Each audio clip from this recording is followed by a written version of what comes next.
Hello friends and welcome to yet another amazing session of Wisdom Zone, and this is Shubro. And friends, today I have another captivating session because in today's video I am going to discuss some useful English interjections for your English conversation, and they are quite essential. So it is my earnest request to all the viewers, please watch this video carefully till the end and do not skip it at all. And if you haven't subscribed to this channel, please do not wait and immediately subscribe to Wisdom Zone and hit the bell icon to get the first notification. So without wasting any more time, let's get started. 3, 2, 1. So friends, welcome back once again to this extremely interesting video on useful English interjections for English conversation. And as I have promised, today I'm gonna discuss some very useful English interjections for your everyday English conversation because they are quite useful to express your emotions, express your feelings. So before I move ahead, let me quickly give you a brief idea about an interjection so that you can understand and use them correctly. So as you see on your screen, what is an interjection? Interjection is a word that expresses a sudden emotion. So using that word, you express a sudden emotion or a feeling. So that's called interjection. And they are very useful in spoken English.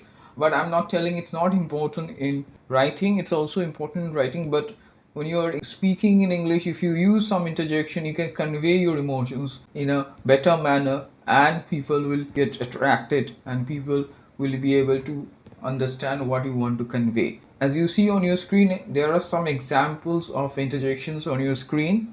So I hope you have seen, and we are going to step by step discuss all the important interjections you can use. Please go through the sentences and I'm going to discuss the most important interjections step by step with examples. So as you see friends, the first one is hey. So it's a very common one. It is used to look for attention. When you want to look for someone's attention, you say hey, and then you start your conversation. Hey, how are you doing?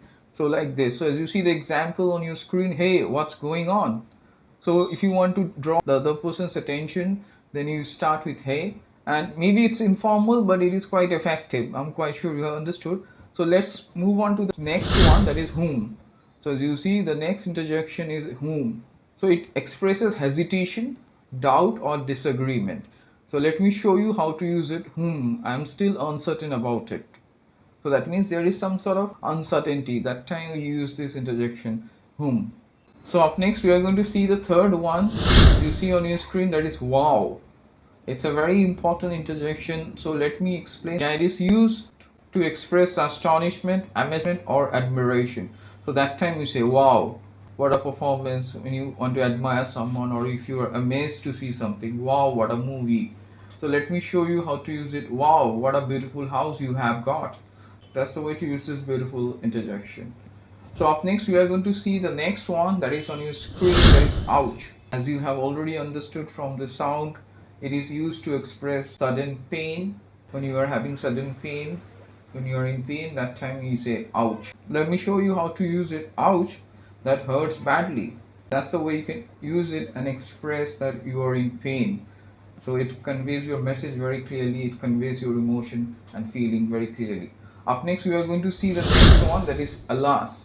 Very useful interjection. It is used to express grief or disappointment. When you want to express grief or disappointment, then you can use this interjection.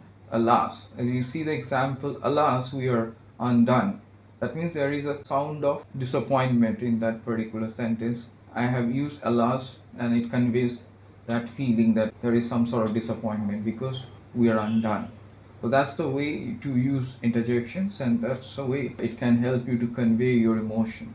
Up next we are going to see the next one, that is ah. Ah is also used quite frequently. It is used to express surprise, realization or pleasure. It's a very useful one. Try to remember interjection ah to express surprise, realization or pleasure. Let me show you how to use it. So as you see the example, ah, we have won.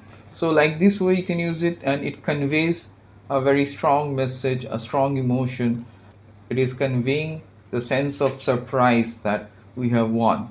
So like this way you can use this interjection to convey a very strong emotion like surprise, realization or pleasure.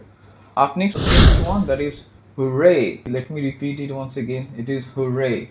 Hooray is a very useful one. Hooray is used to express joy, approval, or encouragement. So it's a very useful one. So it is used to express joy, approval, or encouragement, especially if you want to convey your message, to convey your emotions, you want to express joy that you have achieved something or someone has achieved something. That time the first expression which is used is hooray. So let me show you how to use it. Hooray, I won 1 million. So that's the way. If I'm using hooray, so I'm expressing joy that I won 1 million. So like this way you can use this beautiful interjection. Up next we are going to turn our attention towards the last one. Bravo. Let me repeat once again. It's bravo. It is used to express pleasure and appreciation. When a performer has done well, that time we say bravo. You may say it's a cry of approval. So it's a very useful one, especially when someone is performing from the audience, they cry bravo. If the person has done well, it's a cry of approval. So let me show you how to use it. Bravo, Peter, you are absolutely correct. So like this way you can use this beautiful interjection. So friends, today I gave you some extremely useful English interjections. They are very useful for your English conversation. Try to use them, try to know the exact way to use it. I am quite sure you have understood the emotions they convey. Try to incorporate them in your communication to express your emotions and feelings in a better manner and sound more dynamic and confident. So I'm quite sure you have also liked this video like my other videos, and it is my earnest request to all of you once again, if you haven't subscribed to this channel, please do not wait and immediately subscribe to Wisdom Zone and hit the bell icon to get the first notification. So stay tuned for further informative videos and do not forget to like, share, comment and subscribe to Wisdom Zone.